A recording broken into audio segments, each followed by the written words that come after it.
Welcome to a replay of one of our many excellent talks from Secure Southwest 15, and thanks again to our sponsors Securius, C3IA, CrowdStrike and the British Computer Society, and most importantly our prime sponsor the UK Government Department of Digital, Culture, Media and Sport.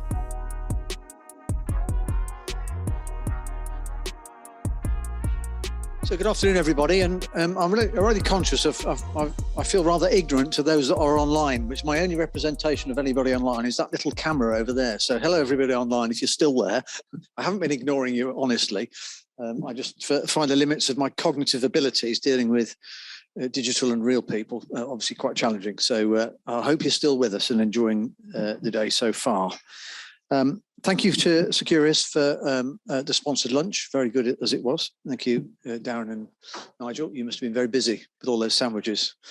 But well done. And hopefully everybody's full and energised for the afternoon session. The middle piece between now and our afternoon coffee break, some really interesting presentations talking about upskilling and career change. So when we think about our cluster perspective on that transition from very young to older people entering the arena, the cybersec arena, that's really, I think, an interesting and important element.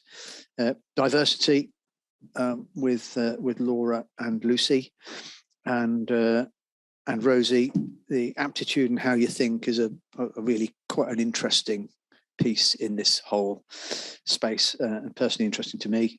And then Dan is going to chair the panel, which is how the skills needs changing. So without further ado, we're nearly back on track. I'll invite Johnathan Slater, the CEO of Caps Lock and a recent student, to talk about upskilling and career switching. And he is one of those online people, hopefully I haven't been ignoring, and he'll tell me in a minute if I have.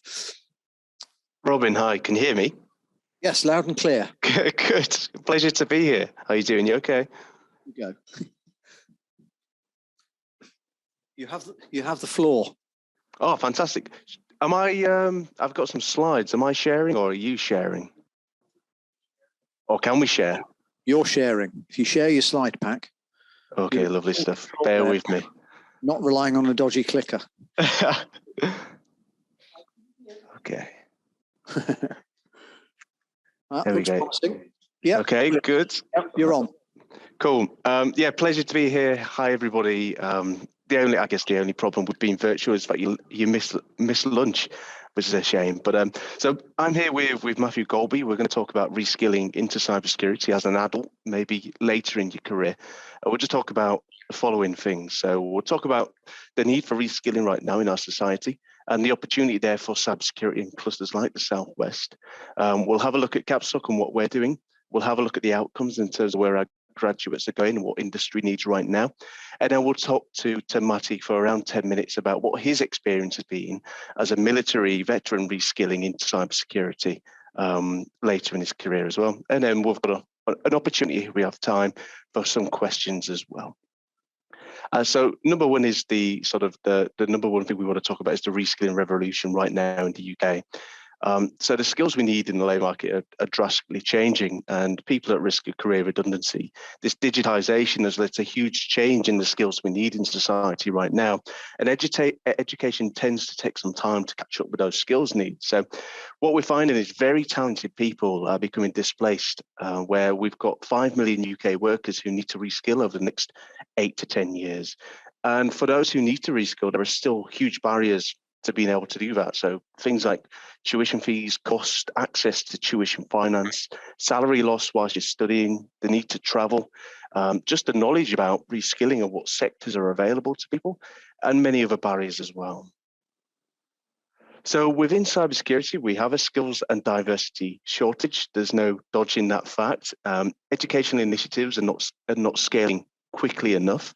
The skills gap continues to grow. So we have an existing skills gap, and that's continuing to grow year on year right now, according to the DCMS skills reports, with employers struggling as well. So I'm here today at the Cyber Runway event with Plexel in Manchester, and I was just listening to a panel, and the problems everybody are talking about right now is recruitment, the cost of acquiring people, the difficulty to acquire people For example, if you're looking for a penetration tester who might be a check team leader, you're looking at 4 or 5 times the average UK salary. And that's just because we don't have enough people in the sector with those skills right now. We've also got the issue of diversity being low as well. So both in terms of gender diversity, 60% being women, I mean, that percentage goes lower if you look at more technical roles and more senior roles, and also diversity of background and thought, where people have come from in their lives. So the opportunity for cybersecurity is actually, why don't we take those people who are at risk of being displaced and reskill them to become cybersecurity professionals? And that's really, as CapSoc as an organisation, that's what we're focused on in terms of solving. So just a CapSoc plug, apologies, but so we're now award-winning, which is pretty cool. We're a 16-week intensive reskilling course, and we've been designed to unlock potential and help adults land high-paying roles in cyber. We're also designed to help employers reduce their skills gap. So we're focused on reducing barriers to career change in education. We have no upfront cost to enroll. You can learn online from anywhere, so you can learn from home, and anybody can apply. In the last 12 months, we've enrolled 212 learners, soon to be 270 on our latest cohort next week, 350 this year, and that's more than any UK university in terms of graduates coming out from cybersecurity discipline courses. So I'm going to talk in the next 3 slides just about what we're teaching and how we're teaching it and how that's having an effect on industry. So the CapSoc course, it was designed by industry and academia to reduce the skills gap, 100% focused on enabling learners who enroll to learn the high-paying role in cyber. So it's 400 hours of live instructor-led tuition, and then 200 hours of guided self-study, research and labs. The classes run 9:30 a.m. to 2:30 p.m. Monday to Friday on our full-time schedule, but we have part-time 26-week course available as well. So what we're focused on is simulating the workplace, and we're using educational methodologies which are sort of at the forefront of research in terms of how people learn. We include learner support wrapped around that career change in education as well. So careers, counselling, professional coaching, pastoral care, mental health support, and we include industry certifications on that programme too. We're accredited by the Chartered Institute of Information Security, and we're mapped against their skills framework and the NIST framework as well.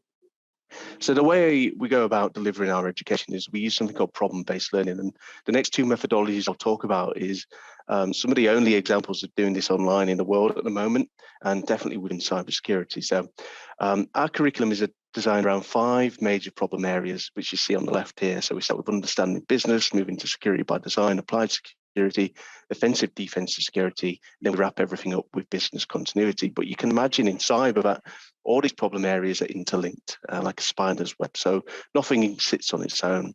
When we teach specific skills, it's always in context of how it's applied in industry.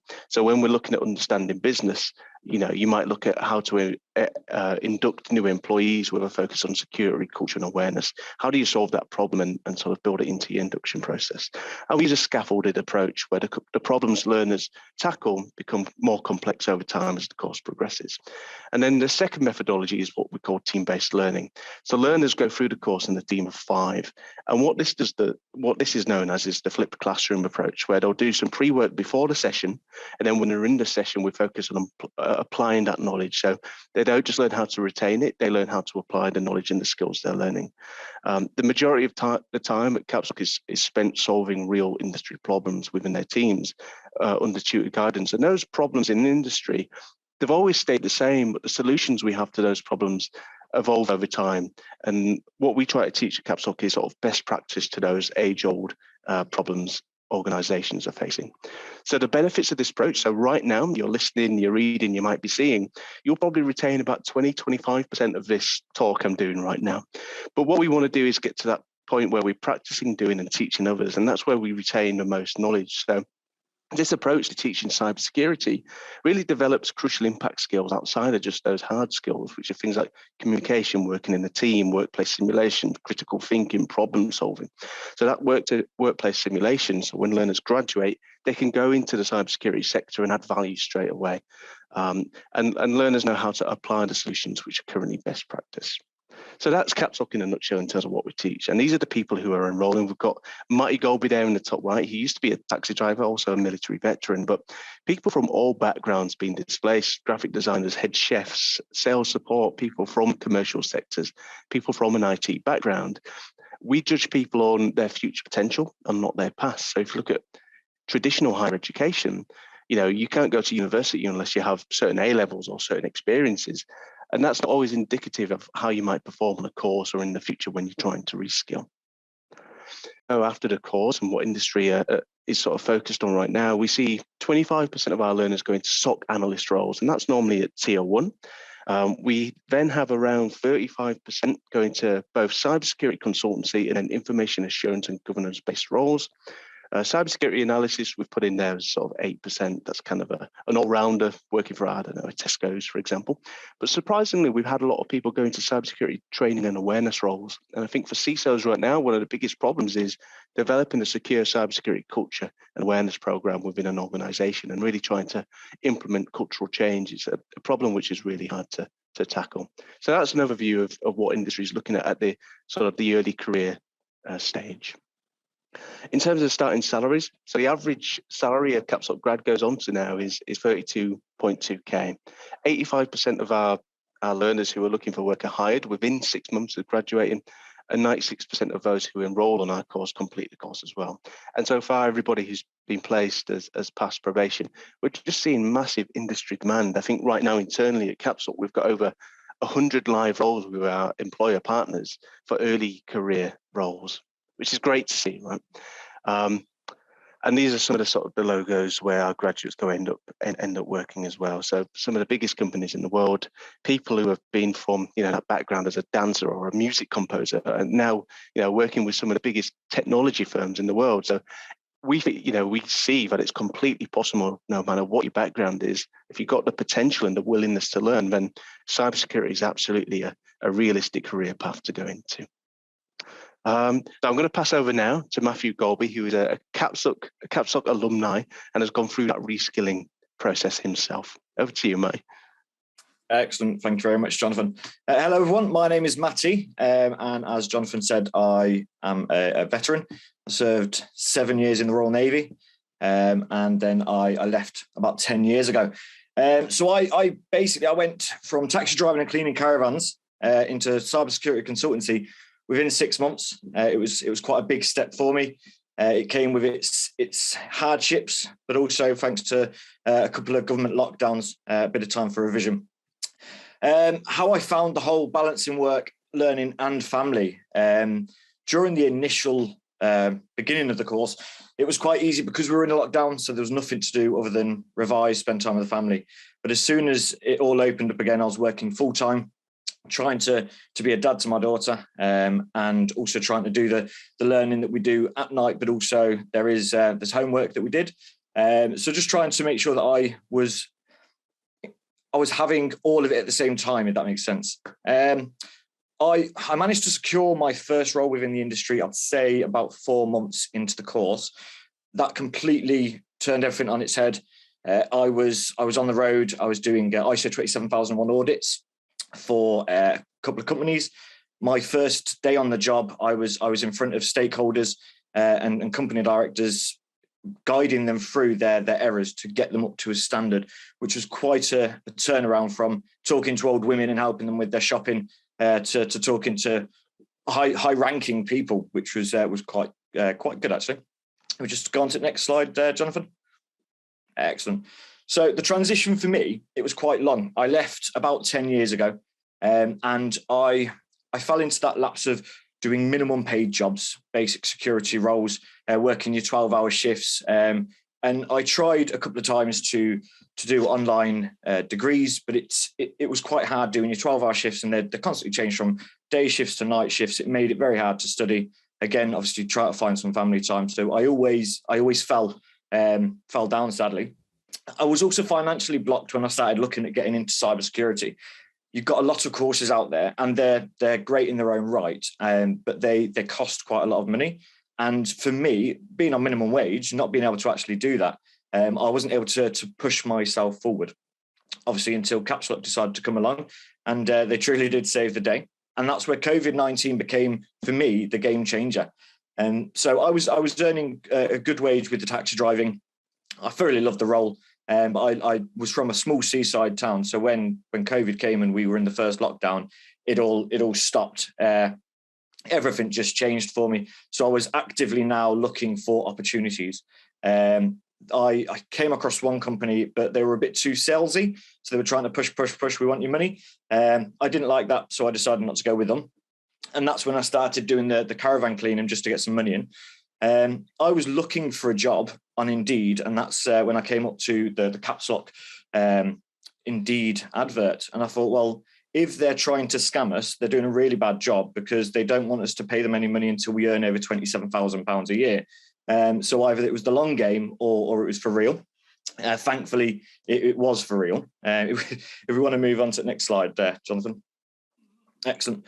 What I did when I started the course, I felt like a child on Christmas Day. I wanted to open everything straight away. I felt that need that I needed to learn absolutely every aspect of cybersecurity.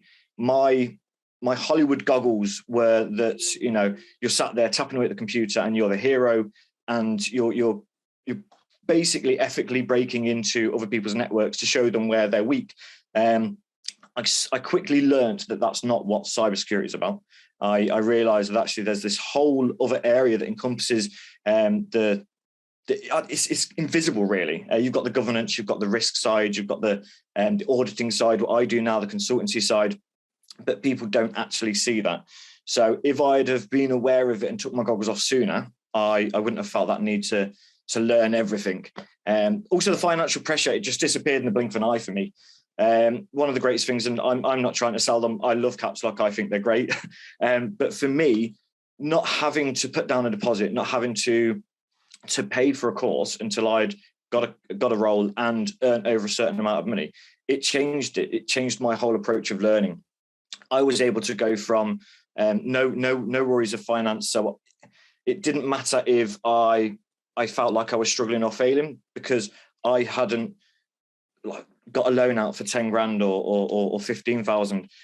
I had that freedom to just truly concentrate on what mattered, and that was the learning. So for me, having that disappear, it was great. What I would love to see is more opportunities like Caps Lock. I think that there are people out there that can't afford to just lay down the money straight away. And I think what Caps Lock have created is fantastic. It does truly open up an opportunity for diversity and people that are from low income backgrounds to really be able to actually get involved in something that's got such a massive gap of people in it. We've gone to the next one. Excellent. So what am I doing now? Well, the 50K challenge, me and Jonathan had a chat about, must be about 7 months ago. I was in the middle of my first job in cyber, and he just said, "What's next for you?" And I said, "Well, I want to get myself to 50K a year." And you know, it's easily done. He said, "Concentrate on your role at the moment." I then got my second job, and I think I'm about $2,000 off it now. So I'm $2,000 away from the 50K challenge. I think I've still got 6 months left, so I'll keep on pushing. But that's how easily it is. And for me, it's I've got the 50K up there. It's not about the money for me. It's just, if I don't set myself challenges that are really hard to accomplish, then I slow down. So that's a personal thing for me. I currently work for a company called PA Consulting, and it's in the defence and security sector. It's an eye-opening place, to be fair. It's completely different from any other role I've done, and I'm constantly learning, but it's fantastic all the same. I'm also in the middle of building an app. So the skills that I've learned from Caps Lock, I'm able to actually look at it completely different. So with the cloud security, the back end and front end of things, basically the terminology of how they work. If you were to look at doing it before you had the knowledge, you'd be like, well, what does that mean? And then you'd have to go and try and learn it. And it's a minefield. But thankfully, with all the information that I've got from the course, I now have removed that stage of learning. So I'm really, really quite into that at the moment. And I'm also a mentor for the current Caps Lock students. I think we've got a part-time cohort starting soon, that I'll be mentoring a couple of them lucky people. But yeah, I think I've got one more slide left. So what's next for me? Well, I'm going to continue to support the Caps Lock students.